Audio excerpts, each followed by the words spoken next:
Hello everyone शांति पाठशाला को मु आपण मानंकु स्वागत जनाउछि।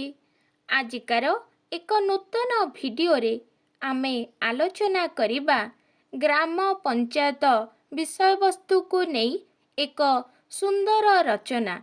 भिडियोटी को आरंभ करिबा पूर्वरु चैनल को सब्सक्राइब करिनियंतु एवं पाखरे थिबा बेल आइकन टी को मध्य प्रेस करि दियंतु।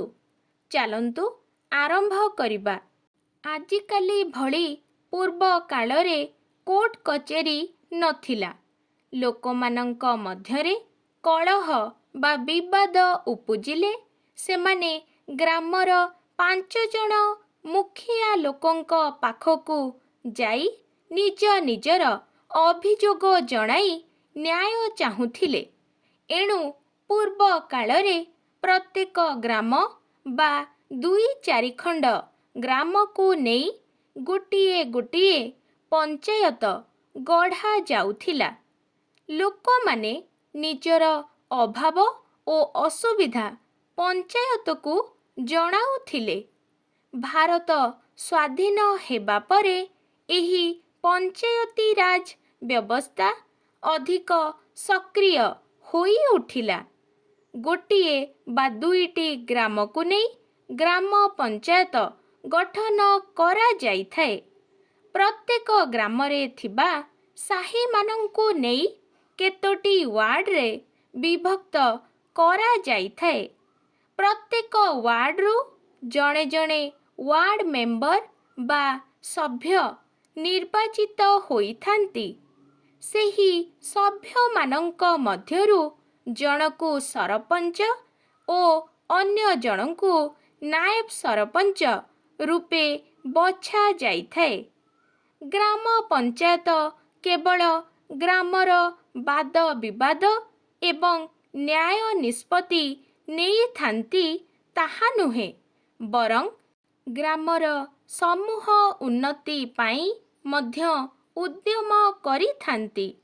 ग्रामरे नाना जाति ओ धर्मर लोकमाने बसवास करुथांती। कोनोसी कारणरु सेमानंक मध्यरे जदि गंडगोल सृष्टि हुए तेबे न्याय पाइबा निमंते सेमाने ग्रामर पंचायत को जाई निवेदन करंती। ग्राम पंचायतर सरपंच तांक पंचायत रे थिबा लोकमानंक मध्यरे शांति फेराई आनी सद्भाव प्रतिष्ठा करिबा निमित्त पंचायत बैठक डाकंती। ता फलरे ग्रामर सभ्य माने जोग देई सेमानंक सकल निवेदन सुनी न्याय देइथांती एवं विचार करिथांती। एहा छड़ा ग्राम पंचायत ग्रामरे विभिन्न उन्नतिमूलक कार्य मध्य करि थाए। ग्रामर रास्ताघाट, कूप खनन, पोखरी, मठ मंदिर निर्माण, आलोक व्यवस्था आदि कार्य करी ग्रामवासींक कल्याण साधन करि थांती। ग्राम पंचायत विभिन्न उपाୟରେ ग्रामवासींक ठारू टिकस आदाय करि थाए। घर टिकस, हाट टिकस, घाट टिकस प्रभृति नाना उपाୟରେ जेउ सबु अर्थ आदाय करा जाए सेथिरे ग्रामर उन्नतिमूलक कार्य करा जाइथाए। केवल सेतिकी नुहे, ग्रामर सामूहिक विकास पाई ग्राम पंचायत उद्यम करिथाए। ग्रामवासींकु शिक्षित कराइबा पाई ग्रामर प्राथमिक विद्यालय, प्रौढ़ शिक्षा केंद्र आदि स्थापन करिबा सकाशे एहा सरकारंकु निवेदन करिथाए।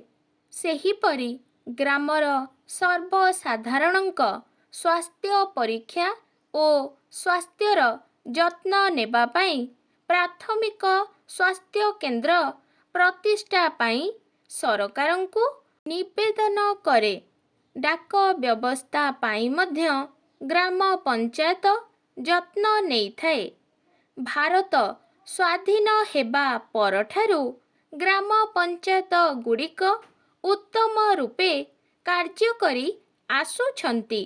ଦୁଃଖର କଥା, ଆଜିକାଲି ଗ୍ରାମରେ ବେକାର ଯୁବକ ତଥା କୁବୁଦ୍ଧି ସମ୍ପନ୍ନ ଲୋକମାନେ ନାନା ପ୍ରକାର ଅଶାନ୍ତି ଓ କଳହ ସୃଷ୍ଟି କରି ଶାନ୍ତି ଓ ଶୃଙ୍ଖଳା ନଷ୍ଟ କରୁଛନ୍ତି।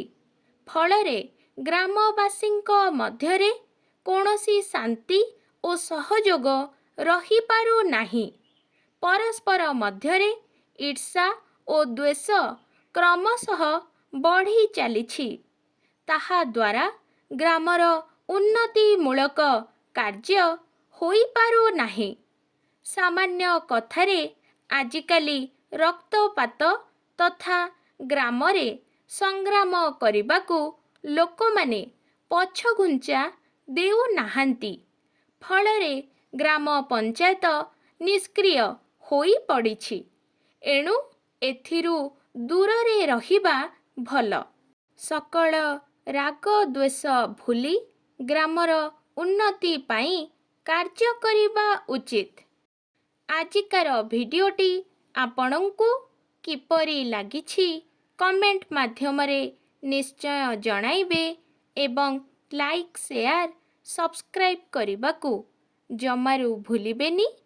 ଧନ୍ୟବାଦ।